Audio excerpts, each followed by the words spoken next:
ल गाइज आज चाहिँ हाम्रो ट्याटोसमा एकदम स्पेसल मान्छे ट्याटो हान्न आइरहनु भएको छ तपाईहरुलाई म देखाउन गइरहेको छु देख्न सक्नुहुन्छ हाम्रो सन्तोष भाइ क्रेजी ब्लगबाट तपाईहरुले त अब हामी इन्ट्रोडक्सन गराउनै पर्दैन आई होप हैन ल उहाँले चाहिँ आज एकदम दामी नितु बहिनीको यानी कि आफ्नो श्रीमतीको ट्याटो हान्नु भएको छ देख्न सक्नुहुन्छ हातमा है सो गाइस देख्न सक्नुहुन्छ कस्तो लाग्यो भन्नु होला है 5 घण्टा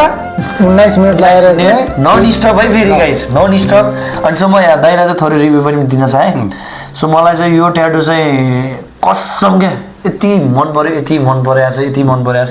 सो मेरो बुढी त त्यो सरप्राइज नै हुन्छ जस्तो फिल भयो कि मलाई हैन अनि सो दाइले पनि एकदमै धेरै रोयल ट्याटोमा एउटा कुरो दामी भनेको चाहिँ के चाहिँ रातिसम्म खटेर हान्ने अहिले लगभग 10:30 हुन लागिसक्यो दाइले पनि बिहानबाट केही खानु भएको छैन ट्याटो हान्नेबाट सो यति बेरसम्म पनि ट्याटो हानिदिनु भयो दाइलाई पहिलो कुरो त थ्याङ्क यू सो मच भन्न चाहन्छु थोरै क्लोज गरेर देखाइदियो यो चाहिँ मेरो श्रीमतीको ट्याटो भयो र प्लस अब यहाँ थोरै ग्यापिङहरू देखिनलाई चाहिँ दाइले बुट्टाहरू भरिदिनु भएको छ यो यति मन पराएको छ मैले थ्याङ्क यू सो मच दाइ यार थ्याङ्क यू